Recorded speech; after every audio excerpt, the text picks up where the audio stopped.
Hello students, आप सभी का SYY चैनल पर स्वागत है। स्टूडेंट्स, मैं योगिता यादव और हम आज स्टडी करेंगे क्लास 9 के ग्रेविटेशन का चैप्टर।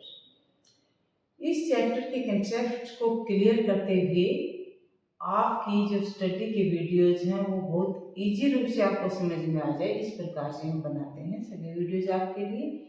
इसी क्रम में आज हम आपको समझाएंगे कि जो एक्सेलरेशन ड्यू टू ग्रेविटी है जी, उसकी वैल्यू 9.8 मीटर पर सेकंड स्क्वायर कैसे आए। ये वैल्यू 9.8 ही क्यों है, ये वैल्यू 9, 7 या समथिंग अदर क्यों नहीं है।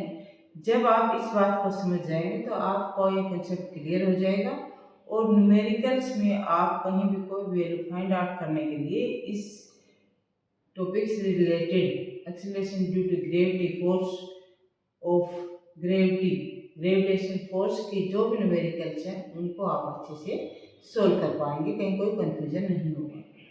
तो आज की मैं जो टॉपिक है उसको स्टार्ट करूँ उससे पहले आप सभी चैनल को सब्सक्राइब कर लीजिए और बेल आइकन को ऑन कर लीजिए। तो चलो स्टार्ट करते हैं आज का अपना टॉपिक कि calculation of the acceleration due to gravity. Calculation of the acceleration due to gravity की वैल्यू जो है वो कैसे है वो फाइंड आउट करेंगे।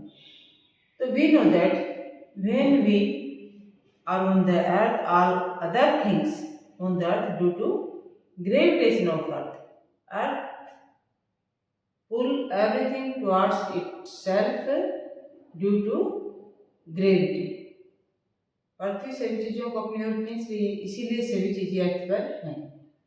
और ये acceleration due to gravity means पृथ्वी की जो ग्रेविटी है उसके कारण कोई भी चीज ऊपर से फेंकी जाती है तो नीचे की ओर आती है, पृथ्वी उसको अपनी ओर पुल करती है तो उसमें एक्सेलरेशन प्रोड्यूस होता है। ठीक है, तो उसकी वैल्यू कैसे फाइंड आउट की जाएगी। तो सपोज कि ये अर्थ है, अर्थ का सेंटर है, यहाँ से कोई ऑब्जेक्ट एक बॉल है, ओके, ये बॉल ऊपर से अर्थ की ओर आ रही है। ठीक है, आपने ऊपर की ओर फेंकी, हमने और वो अर्थ की ओर आ रही है। तो सपोज इस बॉल का मास है वो m है और ये हमारी जो अर्थ है इसका मास है कैपिटल M से डिनोट करते हैं इसको।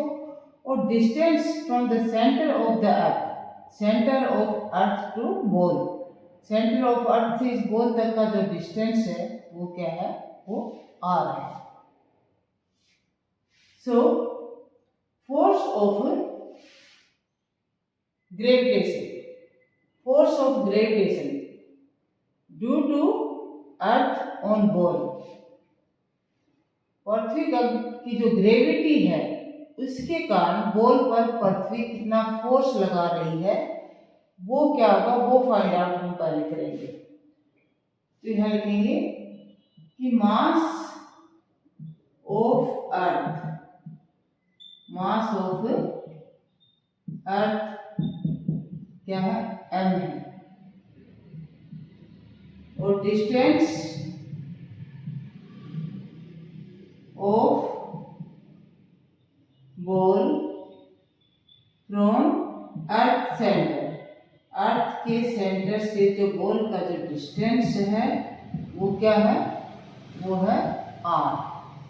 And mass of ball, ball का मास कितना है, बॉल का मास है स्मॉलर।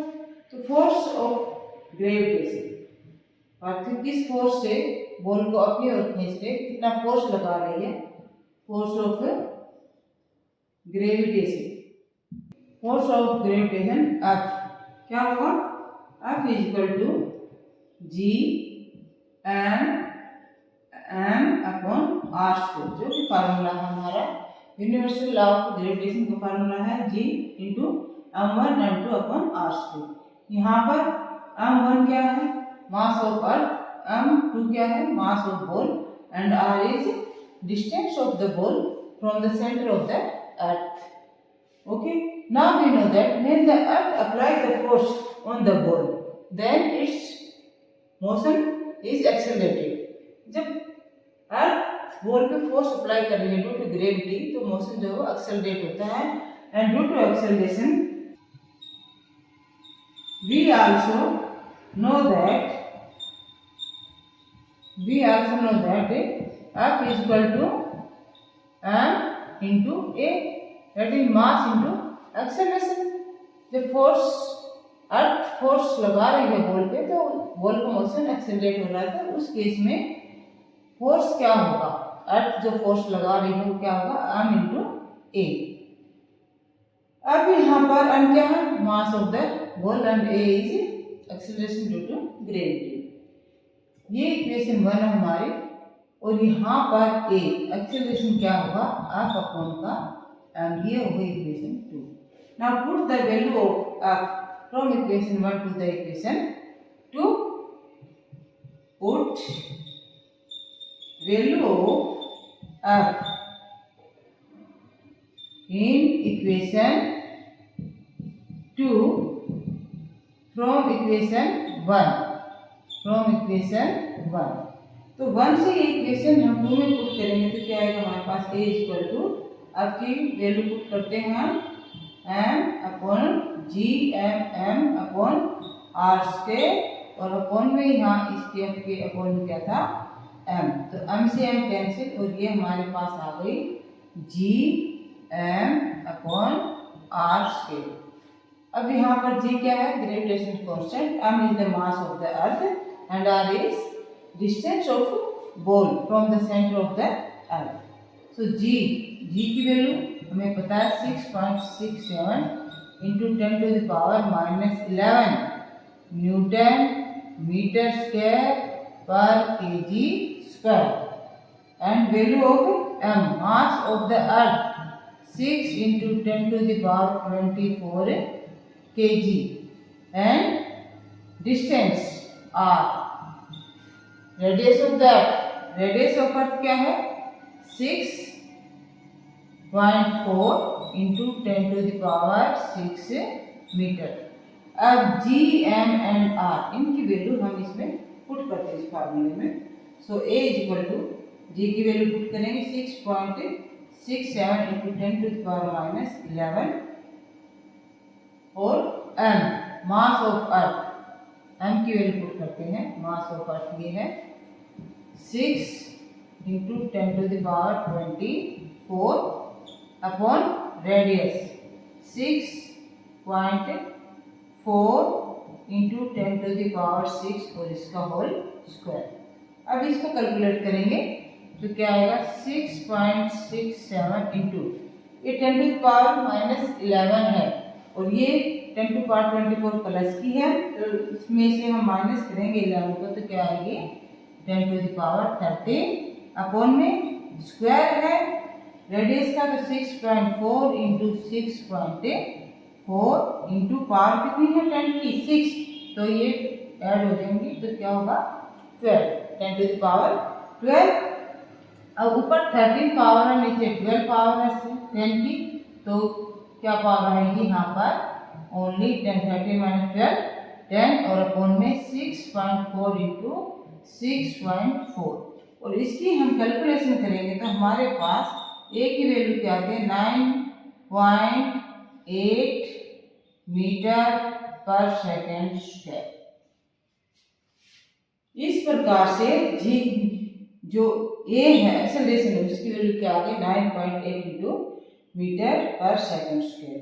अब a एक्सेलरेशन किस वजह से, ये एक्सेलरेशन है due to gravity of earth की ग्रेविटी के कारण है, इसलिए यहाँ पर एक्सेलरेशन को किससे डिनोट किया जाता है, एक्सेलरेशन को g से डिनोट किया जाता है, acceleration due to gravity. Acceleration due to gravity है, इसलिए यहाँ हम इसको डिनोट करते हैं g को, तो acceleration of gravity g equal to 9.8 metre per second square. Acceleration due to gravity g की वैल्यू 9.8 पर मीटर स्क्वायर कैसे आई, ये आपको समझ में आ गया होगा। वीडियो को ध्यान से देखिए और समझिए, जब आपको इसका कंसेप्ट क्लियर हो जाएगा तो ये जो टर्म्स दी गई है आपके पास, इनमें से कोई भी आपको फाइंड आउट करनी है, ये टर्म्स तो आपके सब आपके पास, ये जी जो है ग्रेविटेशन कांस्टेंट है, mass of earth, mass radius of earth, ये सब आपको लर्न है। अब इस फार्मूले को लगाकर आप दूसरी कोई टर्म निकालनी है, इसके अंदर किसी वैल्यू फाइंड आउट करनी है, डिस्टेंस फाइंड आउट करना है, फोर्स फाइंड आउट करना है, तो you can find out if your concept is clear. So watch the video, try to your best to understand the topic to clear your concept. Like the video, share the video and subscribe the channel. Thank you for watching the video.